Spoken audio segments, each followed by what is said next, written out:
ఇప్పుడు నేను చూపించే ఈ రెసిపీని మీరు ఒకసారి ట్రై చేశారంటే కనుక యుల్ డెఫినెట్లీ థ్యాంక్ మీ లేటర్ అండి. అంత బాగుంటుంది ఈ రెసిపీ. చాలా త్వరగా చేసేసుకోవచ్చు. అలాగే మీకు ఒక చైనీస్ స్టార్టర్ తిన్న ఫీలింగ్ కూడా ఉంటుంది. మీకు చిల్లీ చికెన్ తినాలన్న క్రేవింగ్ ఉందా? బయటికెళ్ళి తిందామని అస్సలు అనుకోకండి. ఇంట్లోనే చేసుకొని తినండి. ఇప్పుడు నేను చూపించినట్టే చేసుకొని తినండి. టైం సేవ్ అవుతుంది. ఆయిల్ కూడా ఎక్కువ పడదు. డీప్ ఫ్రై చేసే పని ఉండదు.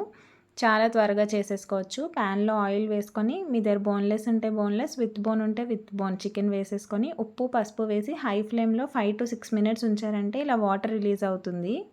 అప్పుడు మూత తీసేసుకొని ఆనియన్స్ కారం వేసేసుకొని ఇప్పుడు లో ఫ్లేమ్లో పెట్టుకొని ఇలా మొత్తం వాటర్ ఎగిరిపోయి చికెన్ చక్కగా ఉడికిపోయేంత వరకు ఫ్రై చేసుకోండి. ఇప్పుడు ఇందులో మనం టొమాటో సాస్ వేసుకుంటాం. అది కూడా చాలా ఎక్కువగా వేసుకోవాలి. అంటే 1 to 1.5 కప్ ఆఫ్ సాస్ వేసేసుకొని పెప్పర్ కూడా వేసుకోండి. సాస్ కొద్దిగా దగ్గర పడిన తర్వాత green chillies, garlic, chaat masala, chicken masala వేసేసుకొని ఇంకొక 5 మినిట్స్ హై ఫ్లేమ్లో టాస్ చేసుకుంటే మన చిల్లీ చికెన్ రెడీ.